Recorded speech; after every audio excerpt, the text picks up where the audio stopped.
Hello everyone, nubkeks here. Welcome back to Nub Raids, and in today's video we've got the news for the Summon Rush event, which is coming this weekend. And remember, this Summon Rush has a rare champion for the fusion that you almost definitely need to get if you're doing the fusion, unless you were lucky enough to pull an extra copy of the epic. And of course, then this is also the source of the extra copy of the epic for the fusion. So if you've been skipping dungeon divers, you're hoping for some good summon events. So let's look at it. It's quite a complicated one. We've gonna have 3 different progressive chance events running through this summon rush.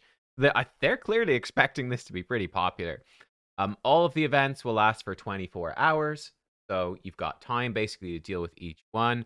And yeah, let's take a look and let's break it down. Let's do the ancient, primal, and sacred shards first. Again, for summon rush, unless they're going to adjust the points for ancients, ancients are pretty bad.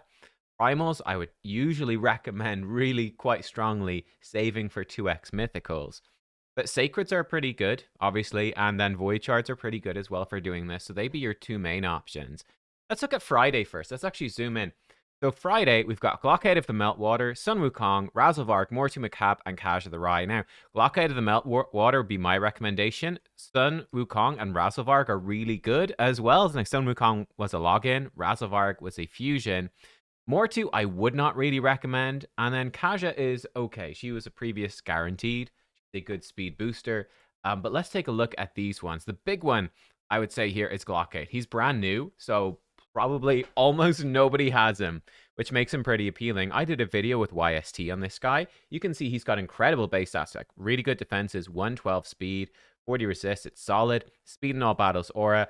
Big thing with him is increase accuracy and defense for your team for 3 turns, and then extra turn if he doesn't revive anyone. This is also a full team revive, though we'd prefer not to use it. It's not a great revive. Then he has increased attack perfect veil, turn meter boost as well on a 4 turn. Now this is on a 4 turn, but like the extra turn here helps you get back to a little bit quicker, so it's not so bad. But yeah, it's a pretty strong combo. And then of course he gives you a 10% damage buff when you're under perfect veil. Sort of functionally, in my opinion, he is like better than Duchess for certainly for end game Hydra, especially where you might want to put Duchess and Stone Skin for Arena. You get this guy into protection set, 9-piece protection. That takes a while to get, but if you can do it, he provides 4 total buffs. So that's 20% damage from protection set, an extra 10% from perfect veil. You put him with a buff extender. So, I mean, Vault Keeper Wixwell, everyone's going to get. There's other buff extenders as well. Chris could be a pretty darn good one that gives you the increased speed, decreased speed, you know? And he extends buffs, and you've got yourself a really solid champ. So I'd be definitely looking at Glockade. There's a good chance he's going to be the one I might go for. We know about Wukong, Razzlevarg. Again, I wouldn't really recommend Mortu anymore. He was pretty cool for, Arena at one point, but he certainly, when Stone Skin came in, it was like, ooh, yeah, slap him in Stone Skin. Not so strong anymore, I'd say. Razzlevarg, these are both good options, honestly. So Friday's pretty stacked, right? You've got the new guy that's very appealing. If you're missing Wukong or Razzlevarg, they're very good. Kaja is definitely more niche, but she can be really powerful in Arena, especially if you've got really good speed gear or supersonic gear for Bannerlords. It's worth considering. Look at the epics for that day. We've got Lockwayne. Lockwayne is part of the Mikage fusion. Almost certain he is. Yeah, he is. So he's part of the Mikage fusion, so that's one that you might go for.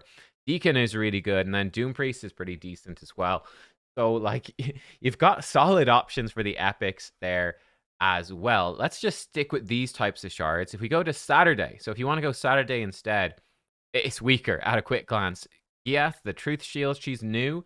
I did a video on her. I wasn't super impressed. I feel like Giath is... You can watch the full showcase. She is very easy to build as a Mischief tank for Hydra that will protect your team with ally protection, decrease crit rate on the Hydra. So she's really good for keeping you alive, and she's got increased ally buffs. She does okay damage as well, but I don't feel like she's crazy good late game. How do people feel? People quite like her, actually. I wasn't super impressed with her. Let me know, though. I'm curious what people think. I thought, again, she gives herself, where it's an increased resistance. So it's really easy for her to be a Mischief tank. Really easy. And with the buff extension built in as well. So very, very straightforward to Mischief tank.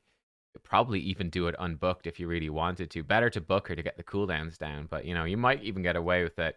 So she's okay. I wouldn't super recommend her. I'll put a Pip because she's new. That's about it. Kyoku, again, she's like an ally protector. She's decent.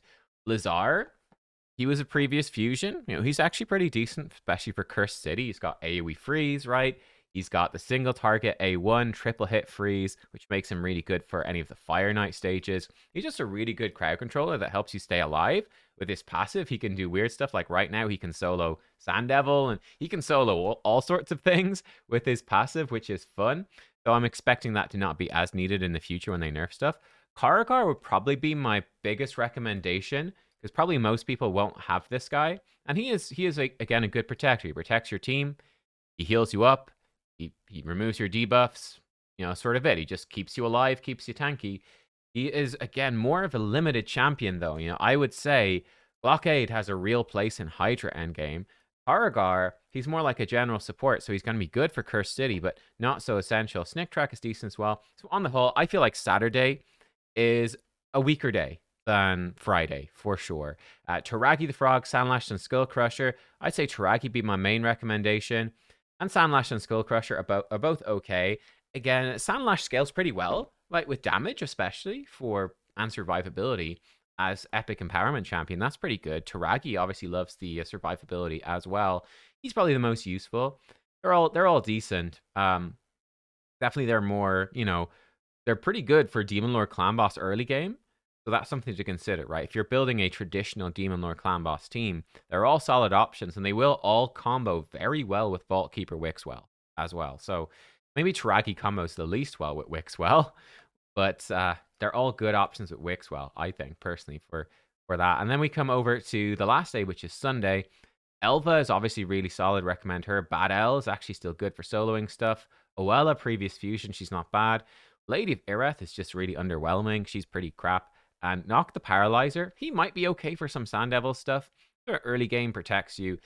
I would say probably Elva is the most useful here generally. You know, cleansing, healing, she's good for arena. She's sort of good everywhere, right? She's just one of those good everywhere champions. And like genuinely good. Not like, I'd say Karagar is like, he's good everywhere, but he's not amazing anywhere. Elva is like a better level where like, I actually use her in arena, for example, all the time, and she's really solid there. So yeah, that's where my feeling. So yeah, for the I should mention Ulfrig, Delaja, and Weranon the Silken. Weranon is decent for faction crypts, but that's about it. Delaja is sort of faction crypt, and Ulfrig sort of as well. None of these are particularly amazing, though they are part once again of Mikage fusion. Ulfrig is. Yeah, Ulfrig is and Delaja is. So we've got two parts of the Mikage fusion. They're putting these in. There's a chance Illusinia will come into a progressive event soon. It could happen. So I would say for your regular type shards, I'd be leaning towards the Friday as having the stronger champions overall. Yeah, I think that these are the stronger ones. But obviously you can mix and match. I mean, I'm curious what you guys are going to do. I would say for my Sacreds, I'm looking towards Friday. For my Voids then, let's take a look. Cardial and Vulcanen. Vulcanen is fun, but you don't really need him. Cardial is really good. Cardial is actually great. So he's a very strong option. Ally attack, he stays super relevant. He has stayed super relevant. Cleansing, revive on death, block debuffs, big ally attack, lots of healing on his A1, speed in all battles. Super solid. He is still there in some top-end Hydra teams, so he's really good. Vulcanen is fun, but I wouldn't super recommend going for him. He's a good damage dealer for Hydra, but that's sort of his main area. He can do some niche block revive stuff in arena, but he is more niche. So I'd say, you know what, you could if you want it, but Cardial's much better. Over on Saturday then, we've got really good Voids. Krisk is still great, top tier. Krisk is like an upgrade to Wixwell, right? They're very similar, but Krisk is better. So Krisk is like Wixwell 1.2 or something, you know? Wixwell 1.3 maybe. He's a better Wixwell, essentially. He's got the provoke, he's got buff extension, protects your team, mischief tanks, he's got decreased speed, works really well with ally attacks, increased speed for your team, but not for himself. So you usually want to bring, because if he's gonna solo provoke, he needs increased speed. So you'd usually bring another increased speed champion. If you don't have an increased defense champion, that does then give you a bit of a combo where he gets an extra buff for himself, which helps a mischief tank. He's got a good passive. Krisk has really held on. mostly just in Hydra, but he is still there in Hydra. Like I said, it's being absolutely fantastic. Necret is still good. He's definitely falling off, but he is still good. Necret is being power crept a bit. The biggest problem for him on arena defense is like he is protecting you with a big old shield, but he's just an easy target for White King Narcisse. So if you're looking to push up much higher in arena, he really falls off. And like we're getting more champions. Narcisse is the perfect example that can really just eat through these shields and ignore them, which is a problem. But he is still good for arena, and certainly if they don't have a good counter, he can be really good to protect your attack-based nuker, especially in live arena. He's a really solid option. So Necret, he's definitely a good option. Just remember, at one point, he was like the arena defense champion, or he was the champion to enable your attack-based nukers. It's not as strong anymore, mostly because of Ancora Narcisse being so common at high end. But for anything outside of that very, very high-end arena, he's an absolute beast, so very recommended. Then we come over to an interesting... Oh, sorry, I forgot to mention the epics. Let's touch those on. Touch on those. Touch those on? Touch on those. Akemtum, Genbo, both very good. So Genbo, great option for epic empowerment. He just hits really hard. Epic attack champion, hits really hard. Empower him, he hits extremely hard. Simple, effective. Akemtum, also pretty darn solid. And again, empowering him, not a bad idea. Andrissia is pretty weak. I use her for like the use one faction in arena and throw her in with Arbiter, but she's not that useful really. White Dryad Nia though is absolutely fantastic, right? She is an enabler for the Trunda team, a budget enabler for Trunda. And who the heck knows if they're going to nerf Trunda or not, that Nia gives you that reset, which is really strong. She's just a solid champion in general as well, protecting and whatnot. So Nia's a really, really solid one to go for. Doesn't really need empowerment. You probably keep 2 copies. But yeah, then we come over to the final day, which is Sunday. So Uragrim, he's very solid. And then Demitha is a big one, right? If you have not completed Demon Lord Clan Boss, this is huge, right? So for newer players doing this fusion, this might be well worth it. Pulling Void Shards for the fusion and trying to get a Demitha, because with her block damage on a 3-turn, she actually opens up unkillable clan boss teams, which is pretty big. Now, bearing in mind, like I said, I mean, Wixwell is kind of really good for Demon Lord clan boss, protecting your team as well. So that maybe makes the Demitha not as important. But nonetheless, I think that the easiest way to get a 1 key for Demon Lord is still going to be your unkillable teams. Is the easiest way to do it with the least gear. But Wixwell does give you another possibility. So anyway, that is certainly an interesting one. Then for the legendaries, to Hanorach and Senna. Now, I'm not sure how good Senna is. This is a really big question mark. Let's touch on to Hanorach first. I think to Hanorach, honestly, is maybe being a bit power crept. So she has been a top tier Hydra champion, right? Increased defense and speed. She can do decreased attack block buffs and spread them around, and she can cleanse you. Now, here's the thing. She has traditionally been a very strong Hydra option because she gives you an answer to Head of Torment by cleansing. Cool. She boosts your increased speed. She can be your block buff champion. There are a lot more champions coming in, though, to compete with her spot. So, I mean, in terms of recent ones, Podrick coming in, who also provides you increased defense for your defense damage dealers, but increased speed and cleansing as well, right? Podrick is with ally attack, so he's got much higher damage potential. That's pretty big. Glockade obviously coming in with the perfect veil. That gives you, again, more buffs, which means more damage and protection set in this passive. And he gives you perfect veil. So he's a really good support to get around this. Like in High Elves, Wallmaster Atharion, I know a lot of you guys were pulling. I'm going to do a video on him, by the way, in CVC. So come to the next CVC, we'll book him up and run him there. And I'll do a guide on him next week then. But he comes in as a block buffs option, right? There are more options coming in that I feel are impinging on her niche a little bit, you know? I feel like they are. Now, she's still really, really good, but she is one that I am somewhat concerned could be power crept out of Hydra a little bit with how things are going at the moment. I mean, we'll see, but that would be slightly off-putting to me. Like, I personally do feel that Cardial and Krisk have more staying power than to Hanorach in Hydra, would be my thought. Like, if I'm pulling for Hydra and I don't have any of these 3, that's tough to know who to go for. Krisk is maybe the safest option.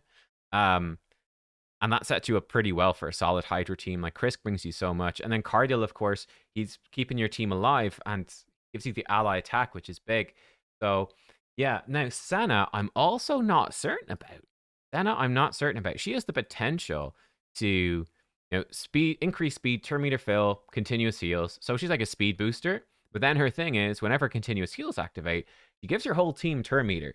I think I've not seen actually any real testing of her, to be honest. This could potentially be an absolute ton of turn meter, and she's got speed as well, and she can activate them on her A1. That's sort of her whole deal. Then she's got a pretty wonky revive that ally attacks with the people she's revived, which is really awkward, right? This is a weird one. There's maybe some cool niche things you can do with her. Someone gave her a 5 for Hydra. Like, maybe. I don't know. I don't know. I'm really unsure about Senna. She might be really, really good, but here's what I would say. I'm not sure about her, but I am sure that Cardiel and Krisk are fantastic, right? And Nekret's fantastic. And Hanorak is, like, you've got proven good options for your voids. So I'm not quite so sold on her. I don't know. Again, maybe, hopefully people will do videos on her. I don't think I'll have time, but check out some. I'm going to actually have to research, and I'll fill you in when I'm pulling my shards. But look, if you're going for your voids, actually, let's talk about that, right? Great option is you want to get the unkillable clan boss team with Zimitha, pulling voids, and then, I mean, Senna or Hanorak, they're both probably going to be really helpful for that earlier game player, right? Early game player, still progressing in Demon Lord clan boss. You'll have Wixwell as an option, and then if you get Dimitha, you can build a Dimitha team. That's a really good, solid way to do it. Again, if you're early game and you're doing this with some voids, it's really hard to go wrong. Like, you can go, I would say, Krisk and White Dryad Nia is a great combo. Cardiel and probably Genbo would be a really strong combo as well. So voids are looking really nice, honestly, for an early player doing this. For a late game player, you've got great options as well. Like, again, Krisk or Nekret and Nia is great. Cardiel with a Kemptum is great for a later game player. That's really strong. If you're doing it with Ancients, probably not recommended. Like I said, or Primals, I wouldn't recommend either. But let's say Sacreds. Sacreds are also, I think, looking solid. Again, for, I think, early or late game, Blockade plus Deacon is really, really good, right? So actually, let me put in, let's do red for my recommendation. So I would say this Deacon. I would say Gembo plus Cardiel. I'd also recommend him very much so. These be the main recommendations. I would recommend Krisk and Nia. I would recommend Dimitha and, let's say, Hanorak. I think for your sacred shards, again, like, these can be good too, right? Razelvark, Sun Wukong, they're both solid. I think Blockade maybe be more. I don't know. That's a tough one because he is more Hydra. He's like Duchess for Hydra, not as good in Arena, but he's just a general support that would carry you through the game. So I'd probably be going for that. Let me know what you guys think. These are good options too, but, like, you've got lots of good options. I would personally not majorly recommend this, honestly. Like, let's say you wanted, I would say Taragi. Who would I even pair with Taragi if I was going for this? Like, if you're going for it, I'd say Wixwell is a better champion for Hydra than Giath. He mischief tanks, but he brings you more than she does. She does damage, but his utility to me is worth a lot more. Ioku, Blizzard, Kargar. I'm not really sure. Like, maybe the Kargar, but I'm not too sold on that. I'd much prefer the Friday. And then over here, if I had none of these, probably Elva would be my recommendation. And then whichever one of these that you particularly need. Like, actually, if you get Elva, you don't really need Wiranon, do you? For the faction crypt. So let's say maybe Ulfric. That's a tricky one. But something like that. Guys, let me know what you think about this. There's a lot going on here. There's some good options, for sure. For me, personally, what will I actually do? So I actually have a Krisk. I do. And I've got all of the epics, so I don't care about those, really. I'd probably go for Blockade and maybe get Deacon to +4. That could be pretty good. Yeah, maybe Blockade and Deacon is what I'll do, I think. I've got Wukong and Razelvark. I'd like to obviously empower them, but yeah. Blockade would be brand new and then be pretty nifty in a protection set. I've got a good protection set for him as well. I've got it on Podrick right now. So I could take Podrick out of protection, get Podrick into like cooldown reduction, and do protection blockade. Run him with a buff extender, like with Krisk, and that's really nice for me. Yeah, I might do that. So I think blockade would be the one I'd go for. I could go with voids as well. That would be good. Like cardio would be fine. Necret be good for me too. So I could do it with voids. So we'll see what the point requirements are. But I'll probably pull a chunk for blockade. And I do have a good chunk of voids shaved up, saved up. I've shaved these voids. I've shaved them. So I could do some voids. I do kind of prefer to stay around 120 voids saved up now for guarantees, right? Just to be sure. So, because voids are bloody expensive to buy, so I don't really want to. Same with sacreds, I'd like to have 20. So, like, I could easily do 7 sacreds for blockade and then maybe do a few voids for cardio tomorrow. That's probably what I would do. Go for cardio and blockade. I think so. For me, the temptation is I do have a 6-star soul for Necret the Great. I also got a 4-star soul for Krisk. I could build a second Krisk, right? But I've got a 6-star soul for Necret, which makes him pretty appealing. Yeah, I don't know. Guys, let me know. What do you think about all of this? What are you going for? And I'll see you for my shard pull. Like I said, probably pulling tomorrow for blockade. Probably will do it. So I'll see you all for that. Thanks for watching. Goodbye.